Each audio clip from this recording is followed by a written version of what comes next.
పరిశుద్ధ గ్రంథం ద్వితీయోపదేశకాండం 32వ అధ్యాయం 32వ వచనాన్ని చదువుకుందాం. వారి ద్రాక్షవల్లి సొదొమ ద్రాక్షవల్లి, అది గొమొర్రా పొలములలో పుట్టినది. వారి ద్రాక్ష పళ్ళు పిచ్చి ద్రాక్ష పళ్ళు, వాటి యొక్క గెలలు చేదైనటువంటివి అని ద్వితీయోపదేశకాండం 32:32లో మనం చూస్తూ ఉంటున్నాం. వారి ద్రాక్షవల్లి సొదొమ ద్రాక్షవల్లి, అది గొమొర్రా పొలములలో పుట్టినది. వాటి పళ్ళు పిచ్చివి, వాటి గెలలు చేదైనటువంటివి. ఏది ద్రాక్షవల్లి? అది సొదొమ ద్రాక్షవల్లి. అది గొమొర్రా పొలాలలో పుట్టింది.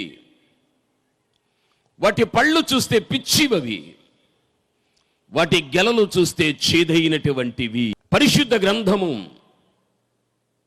కనాను ప్రాంతాన్ని మనము చూస్తూ ఉంటున్నాం. ఆ ప్రాంతానికి సంబంధించిన వాడి అబ్రహాము. ఆ ప్రాంతములో తన కుటుంబపు యొక్క వ్యవస్థను చక్కగా, సవ్యంగా, సాఫీగా, సమాధాన సంబంధంగా నడిపించుకొనుచున్న విధానం అది. అతనితో పాటు సమమైనటువంటి రీతిలో లోతు కూడా అదే విధంగా తన కుటుంబపు యొక్క వ్యవస్థను నడిపించుకుంటూ ఉంటున్నాడు. అబ్రహాము ఏమై ఉన్నాడు, లోతు కూడా అది అయి ఉంటూ ఉన్నాడు. వీరి మధ్యన ఎక్కడ కానీ వ్యత్యాసం అగుపించదు, కనిపించదు. ఎవరి అబ్రహాము? బైబిల్ చెబుతూ ఉంది అబ్రహాము నీతిమంతుడు అని, అబ్రహాము ధనవంతుడు అని. లోతు ఎవరు? అతడు నీతిమంతుడే, అతడు ధనం కలిగిన వాడే. ఇహలోక రీత్యా పరరీత్యా చూడగలిగితే ఆత్మ సంబంధముగా నీతి కలిగిన వాడు, ఇహలోకపరంగా ఆస్తి కలిగినటువంటి వాడు. ఇద్దరు కూడా ఒక సమమైనటువంటి జీవితాన్ని కలిగి జీవించుచున్న విధానం కనాను ప్రాంతములో కనిపిస్తూ ఉన్నది. అబ్రహాముకు పశువులు ఉన్నాయి, వాటిని మేపే కాపరులు కూడా ఉంటున్నారు. లోతుకు పశువులు ఉన్నాయి, వాటిని మేపేటువంటి కాపరులు కూడా ఉంటున్నారు. ఇలా జరుగుచున్నటువంటి విధానంలో అబ్రహాము దగ్గరికి ఒక ఫిర్యాదు వచ్చింది. సారవంతమైన భూభాగములు, పచ్చిక బయళ్ళు దగ్గర పశువులు మేపుతూ ఉంటున్నారు. ఆ సందర్భములో అబ్రహాము పశువుల కాపరులకును, అబ్రహాము యొక్క పశువుల కాపరులకు, లోతు యొక్క పశువుల కాపరులకు వారికక్కడ జగడములు వచ్చాయి. జగడం ఎందుకు వారికి జగడములు వచ్చాయో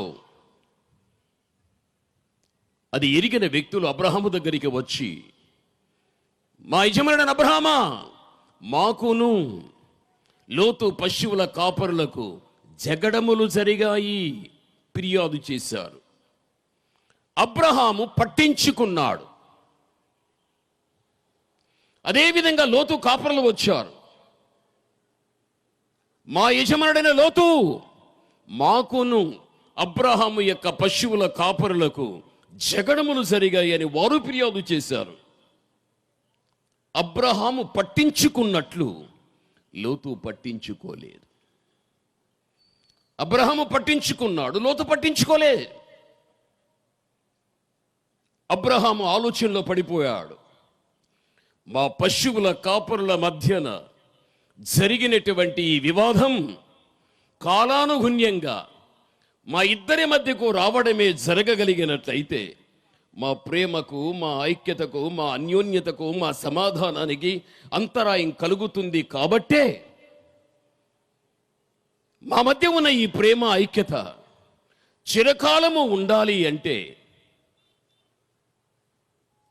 నా నుండి లోతు వేరైపోతే బాగుండు, లోతు నుండి నేను వేరైతే బాగుండు అని అబ్రహాము యోచించాడు, ఆలోచించగలిగాడు.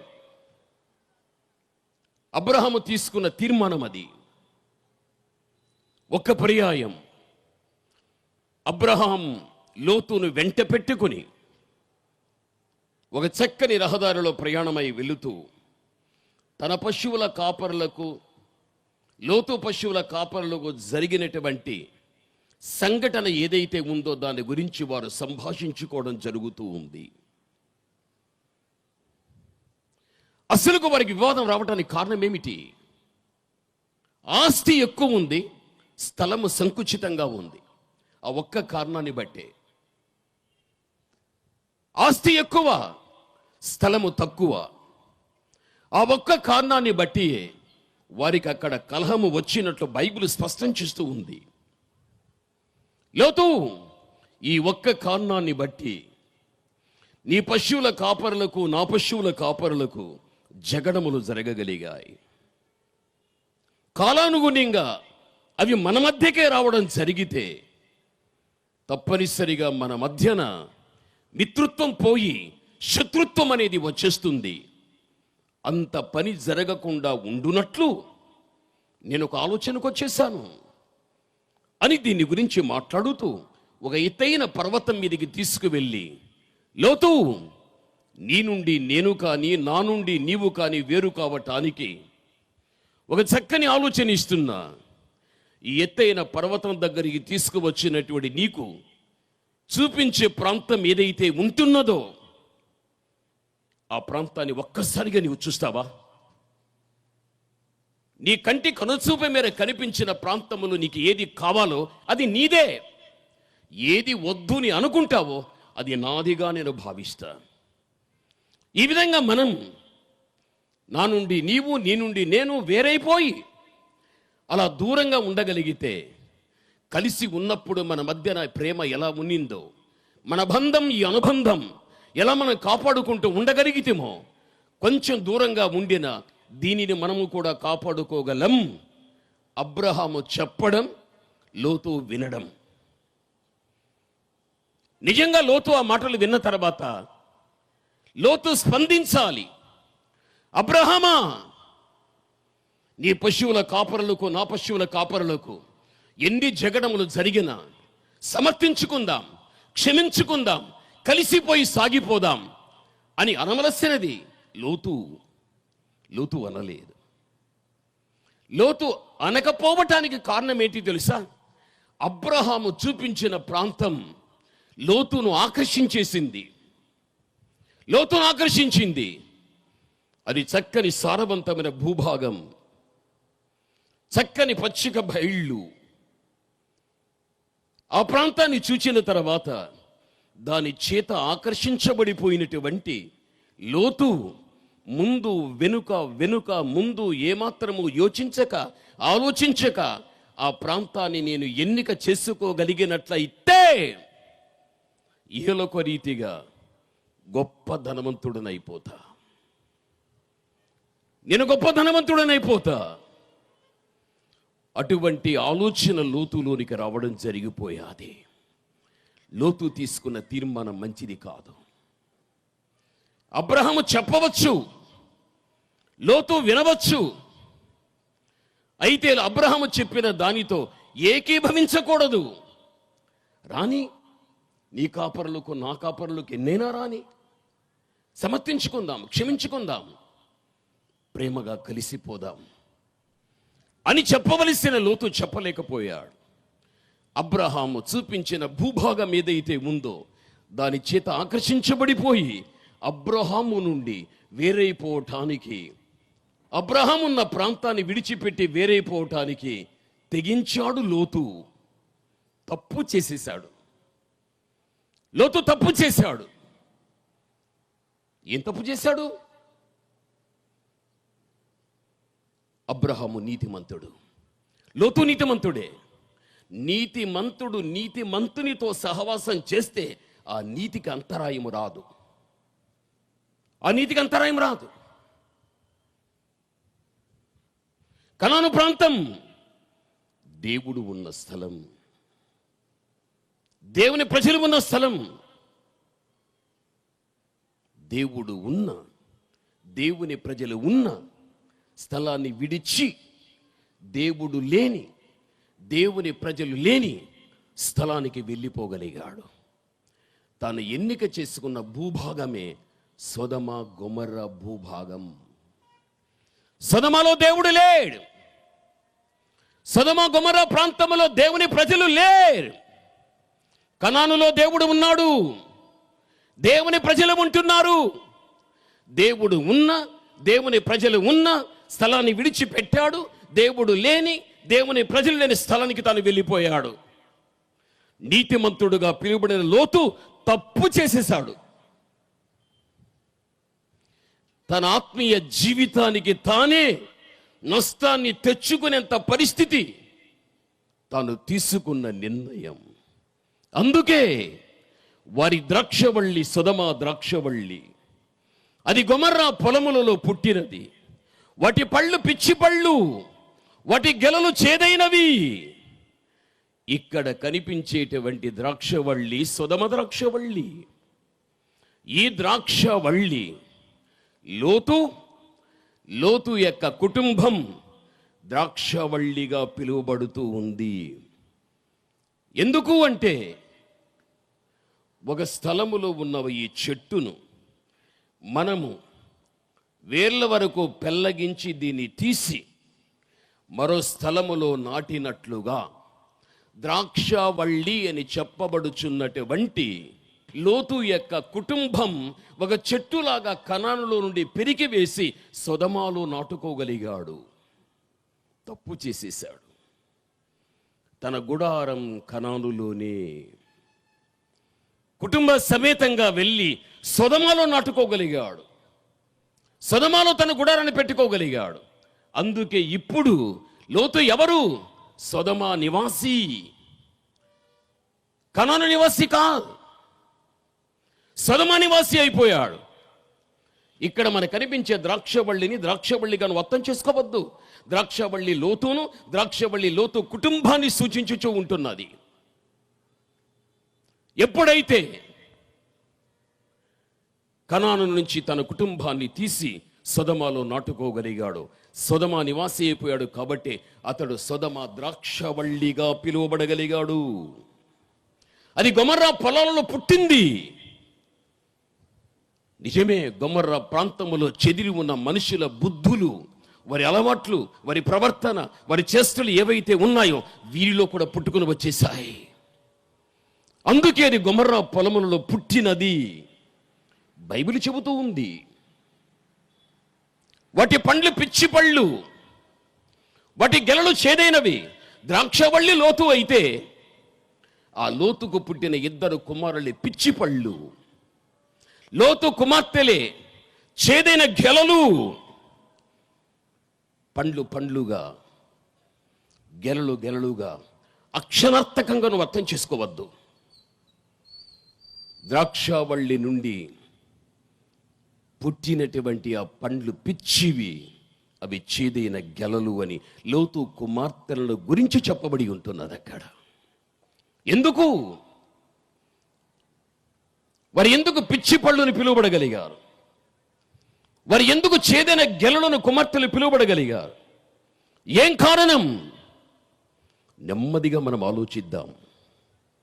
ప్రభునందు ప్రియమైనటువంటి వారులారా, వాక్య భాగములో మనం చూడగలిగితే లోతు కనానులోనే ఉండిపోవాలి, అబ్రహాముతోనే ఉండిపోవాలి.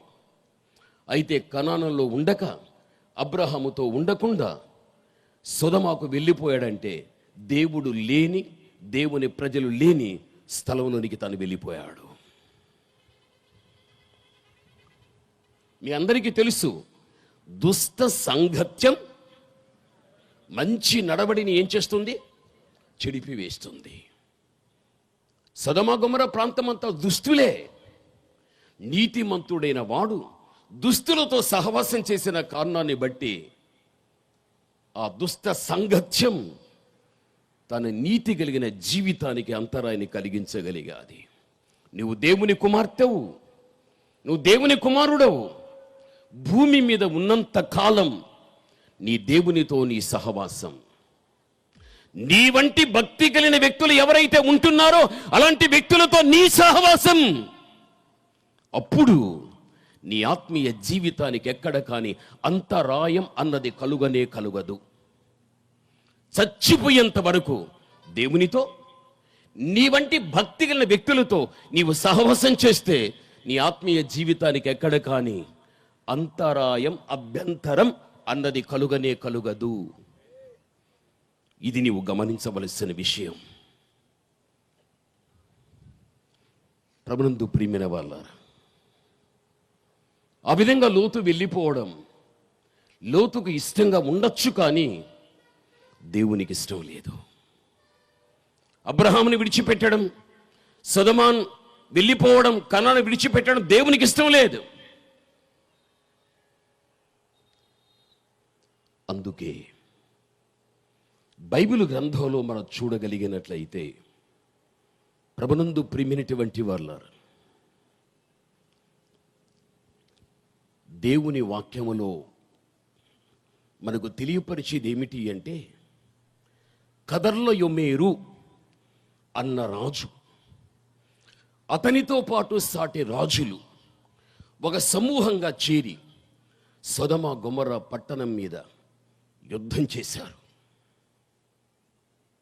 ఈ కదర్లయోమేరు అతనితో సాటి రాజులు సైన్యం సొదొమ మీద పడి యుద్ధం చేసిన తర్వాత ఆ పట్టణములో ఉన్న రాజులను, ప్రజలను, పట్టణానికి సంబంధించిన నిధి, ధనం స్వాధీనం చేసుకుని పట్టుకుని వెళ్ళిపోతూ ఉన్నారు. వీరందరినీ చెరకు పోతే పోని, దానితో మనకు పని లేదు. వారితో పాటు లోతు భార్య, లోతు పిల్లలు, లోతు ఆస్తిని కూడా పట్టుకుని ఏమైపోతున్నారు? వెళ్ళిపోతూ ఉన్నారు. లోతు కుటుంబాన్ని కూడా పట్టుకొని వెళ్ళిపోతున్నారు. ఇక్కడ మనం అర్థం చేసుకోవాలి, లోతు యొక్క జీవితంలో సొదొమ గొమొర్రా ప్రాంతాన్ని చూచినప్పుడు అది ఎంత సారవంతమైన భూభాగంగా కనిపించిందో, అక్కడి కన్నదే నేను వెళ్ళగలిగితే ఇహలోకరీతిగా నేను ఇంకా ఉన్నతమైనటువంటి ధన సంపన్నుడు కాగలుగుతున్నటువంటి ఆలోచనతో వెళ్ళిపోయాడు. అయితే శత్రురాజులు పడి ఎప్పుడైతే ఆ లోతు కుటుంబాన్ని, లోతు ఆస్తిని పట్టుకుని వెళ్ళిపోవడం మనం చూస్తూ ఉంటున్నాం. జరిగిన విషయం ఏంటి తెలుసా? అబ్రహాముకు ఆ విషయం తెలిసి వచ్చింది. అబ్రహాము తన ఇంట ఉన్న వ్యక్తులు ఎవరైతే ఉన్నారో ఆ ఉన్న వ్యక్తులకు, పుట్టిన వ్యక్తులతో పాటు మొత్తం 318 మంది వ్యక్తులు. ఈ 318 వ్యక్తులకు అబ్రహాము యుద్ధ ఆయుధములు ఇచ్చి కదర్లయోమేరుతో యుద్ధం చేయటానికి ఒక సైన్యాన్ని, అనగా తన ఇంటిలో ఉన్నటువంటి వ్యక్తులకు, పుట్టిన వ్యక్తులతో పాటు ఈ 318 వ్యక్తులను వెంట పెట్టుకుని అబ్రహాము యుద్ధానికి వెళ్ళగలిగాడు. యుద్ధానికి ఎందుకు వెళ్ళాడు? తన సోదరుడు లోతు కుటుంబం, లోతు ఆస్తి పరరాజులు పట్టుకుని చెరగా తీసుకుని వెళ్ళిపోతూ ఉంటున్నారు. అది విన్న తర్వాత అబ్రహాం మౌనంగా ఉండిపోవచ్చు. అయితే శత్రుల చేతిలో నుంచి లోతును విడిపించటాని కోసం వెళ్ళుతున్నాడంటే ఎంత ప్రేమో కదా! ఎంత ప్రేమ లోతు మీద! ప్రభునందు ప్రియమైనటువంటి వాళ్ళారా, చివరికి మనము జరిగిన విషయాన్ని మనం చూడగలిగినట్లయితే, ప్రభువునందు ప్రియమైన వాళ్ళారా, అబ్రహాము వెళ్ళగలిగాడు. కదర్లయోమేరు అనే రాజును ముట్టడి వేశాడు, ఓడించాడు. వారి చేతిలో ఉన్నటువంటి లోతు కుటుంబాన్ని, సొదొమ రాజును, ప్రజలను, సొదొమకు సంబంధించిన ధనాన్ని విడిపించేశాడు. అక్కడ స్పందన మనము చూడగలిగినట్లయితే అర్థం చేసుకోవలసిన విషయం, సొదొమ రాజు వచ్చి కృతజ్ఞతగా అబ్రహాముతో ఒక మాట మాట్లాడాడు. చదువుకుందాం. అదే ఆదికాండం 14వ అధ్యాయం 21వ వచనం నుంచి చదువుదాం. అప్పుడు అతడు, మనుష్యులను నాకిచ్చి ఆస్తిని నీవే తీసుకునమని అబ్రహాముతో చెప్పగా, అబ్రహాము, నేనే అబ్రహామును ధనవంతునిగా చేసి తినని నీవు చెప్పకుండునట్లు నీ వాటిలో నూలు పోగు కాని చెప్పుల వారు కాని ఏది కాని తీసుకొనను చాలు. దైవ వాక్యాన్ని బట్టి మనము చూడగలిగినట్లయితే, ప్రభునందు ప్రియమైనటువంటి వాళ్ళారా, ఏ అబ్రహాము ద్వారా ఏ సొదొమ రాజు తన ప్రజలు తన ధనం విడిపింపబడగలిగాదో, దానికి కృతజ్ఞతగా సొదొమ రాజు వచ్చి, అబ్రహామా, ప్రజలు నాకు ఇచ్చేసేయి, నా ప్రాంతానికి సంబంధించినటువంటి ధనాన్ని నీవే తీసేసుకో. సొదొమ రాజు అబ్రహాముతో ఈ మాట చెప్పిన తర్వాత అబ్రహాము ఏమంటున్నాడు సొదొమ రాజుతో తెలుసా? నీ వాటిలో చెప్పుల వారు కాని నూలు పోగు కాని నాకు వద్దు, నేను తీసుకొనను. బైబిల్లో మనం చూస్తూ ఉంటున్నాం. చెప్పుల వారు, నూలు పోగు, నీ వాటిలో నాకు ఏది కాని వద్దు అని అన్నప్పుడు ఆ విషయం లోతుకు తెలియరాలేదా? తెలిసి వచ్చింది. నీ నుండి నేను, నా నుండి నువ్వు వేరైపోవటానికి నీకు చూపించే భూభాగం ఏదైతే ఉందో, నువ్వు చూసినది ఏదైతే ఉందో, నీకు ఇష్టమైన దాన్ని నువ్వు తీసుకో, వద్దన్న దాన్ని నాకు వదిలేసేయి.